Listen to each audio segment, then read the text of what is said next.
Hey everyone, it's Whitney and welcome to my channel. Today we are in Elizabethtown, Kentucky at Freeman Lake Park. There are several historic structures and I thought we would come and check them out. Stay tuned. So the first thing we're going to check out is the Lincoln Heritage House. And I will put this up here if you guys want to stop the video to read all of this.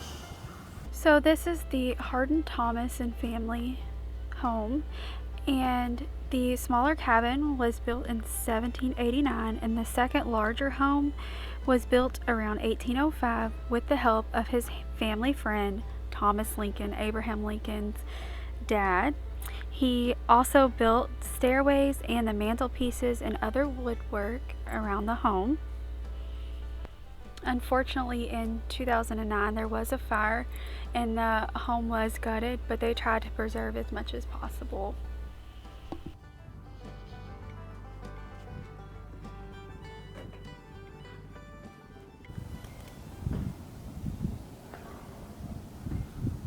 Elizabethtown, Hardin County Time Capsule, sealed July 4th, 1976, to be opened July 4th, 2076. Whoa. And then I'm looking over here, and is this a birdhouse? I'm trying to figure out.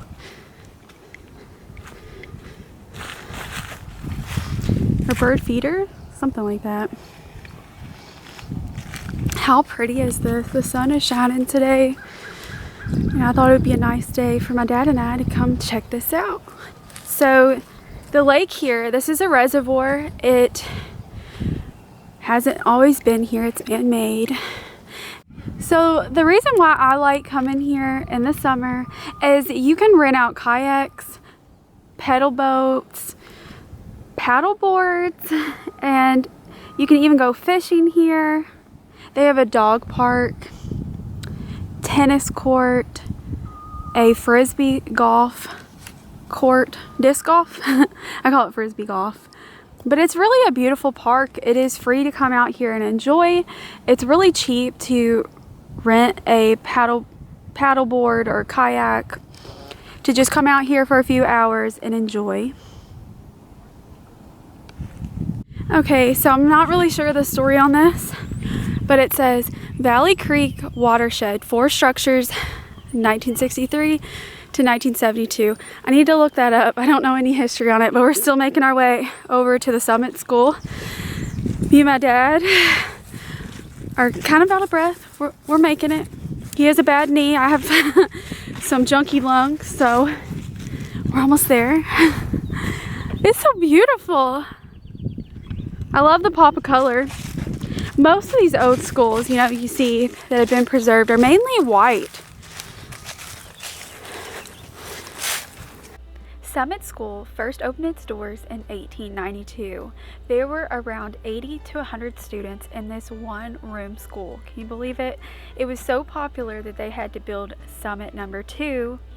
And then after World War II, it dwindled down to around 15 students, and they went ahead and closed it in 1953. It laid unused for many years. They stored hay and straw, and it was also a shelter for animals. And in the 80s, they brought it over to this park and restored it. So one really neat thing about this structure is this little room in the back. Normally you don't see that on one-room schoolhouses, and it was a room used for storage area for lunch boxes and coats and other needed supplies. But in 1923, the school teacher and his 2 children lived in this little room. Bunk beds that were attached to the wall, a wood stove, and it was used for cooking and heating. And they lived here for 1 year. Yeah, I thought that was a pretty neat little touch to it. What do you think about it, Dad? I think they've done a good job on redone it, I really do. Yeah, it's a pretty school. Which honestly, a lot of times you can't tell whether it's a school or a church. Yeah, These one-room buildings, you know? Exactly. Yeah. Oh, I got my dad Barry with me. He comes on my adventures with me. Gotta bring Dad. We should try to come back sometime whenever they do the tours so we can get inside. That would be fun, wouldn't it? Then my legs will be better. Yeah, hopefully. Yeah. So now we are going to check out the Sarah Bush Johnson Lincoln Memorial Cabin.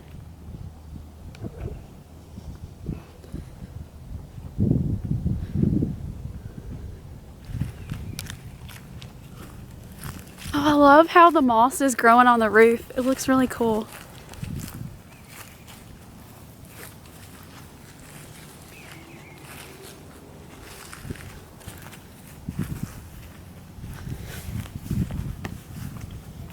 So this isn't Sarah's original cabin, but she did grow up in Elizabethtown, and this is a early 1800s style cabin.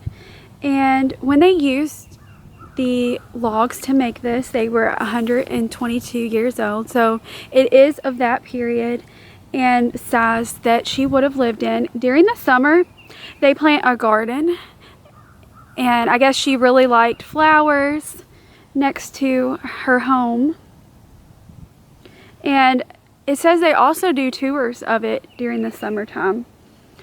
Abraham Lincoln never resided in his stepmother's Elizabethtown cabin, but after the death of his father in 1851, he retained a 40-acre plot of land in Illinois in his own name for mother while she lives, and otherwise tended to her welfare as best as he could from a distance. His last visit with her was on his way to Washington for his inauguration. She died in 1869. So this cabin is 14 by 14. Imagine having a large family in this cabin. Please don't pick the flowers. Yep, so I guess the garden is in this area.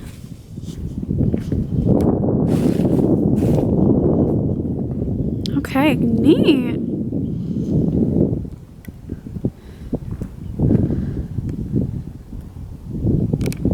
Do you know how to use the sundial? Because I don't.